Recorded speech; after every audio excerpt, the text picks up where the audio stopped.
Hey guys, how's it going? As Recollection here. Today we're looking at this Heimdall figure from the Marvel Legends Avengers Endgame Series 3 Build-A-Figure wave for Fat Thor. So, looking at the packaging, I think it's just a standard packaging with the open window in the front, where you can see the figure and the accessories and the Build-A-Figure part that it comes with. We can also see at the back here we've got a picture of Heimdall, the Build-A-Figure figure, and all the other figures that come with the line, and also a little bit of a write-up for Heimdall if you want to read it. We've also got the Marvel Legends logo on top. We've got Heimdall on either end, and the Marvel Legends logo on top with the Avengers Infinity War logo at the bottom. So that's all about the packaging. Let's get the figure out and have a look at his accessories. So in terms of accessories, this is everything that Heimdall comes with. We'll take a look first at the Bifrost sword that Heimdall has. It's a pretty cool looking sword. It's pretty big. It's got sculpted details at the hilt as well, which is pretty cool. And yeah, it's got good painting on it. There's no kind of overlap or anything like that, mispainting. That's pretty good. Yeah, it looks pretty good. Apologies that thing's making a bit of noise. And also we've got the right leg for Thor. So yeah, I guess we'll look at it more once we have the Build-A-Figure ready, but yeah, that's what it looks like. So let's get on to the figure. Alright, so this is what Heimdall looks like out of packaging. I tried to get the Bifrost sword on him, but he doesn't seem to hold it pretty well because that bit is a little bit thick. But yeah, I guess apart from that, let's get a closer look at Heimdall.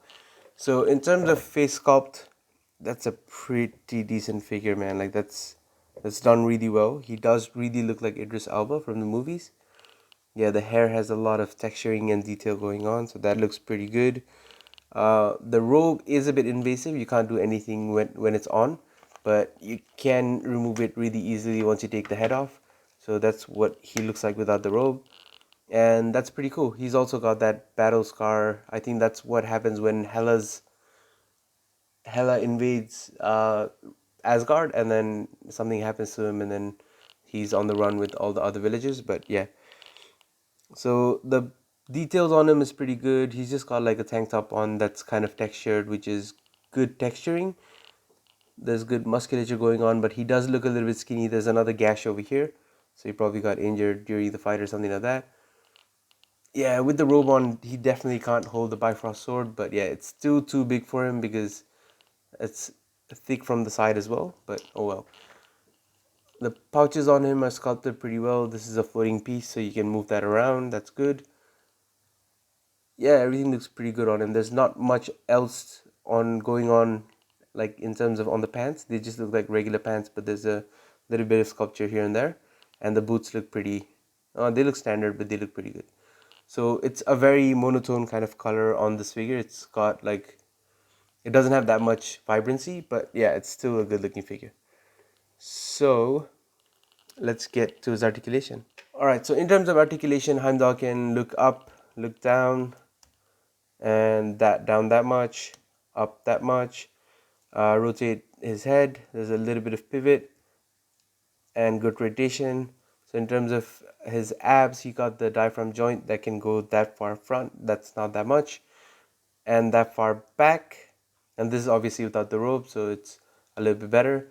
He can raise his shoulders pretty high.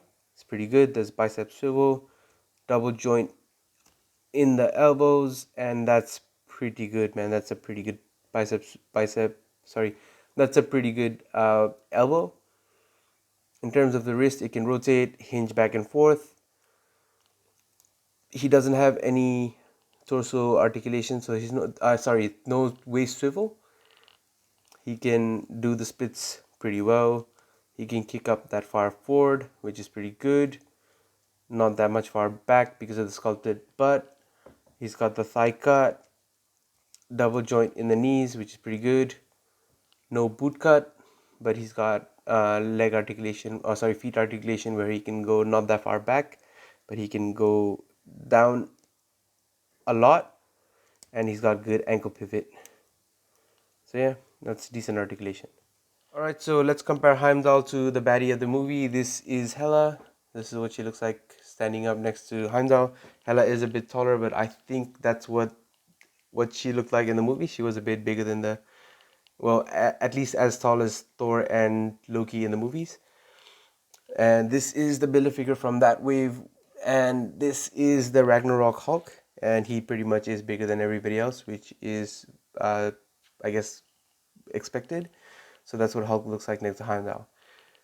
Yeah, I think in terms of scale, the figure scales pretty well. So yeah, cool. All right, so in terms of final verdict for this Heimdall figure, he is a pretty good figure. I think the articulation is there. The sculpt is there. I think the paint might be a little bit lacking, but Heimdall was a pretty monotone color figure. I mean, character in the movie as well.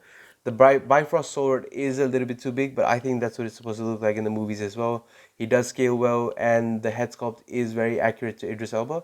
So if you know how to paint, you could probably get this to look better, but I think given that we don't have that many Heimdall figures, this is a pretty good figure.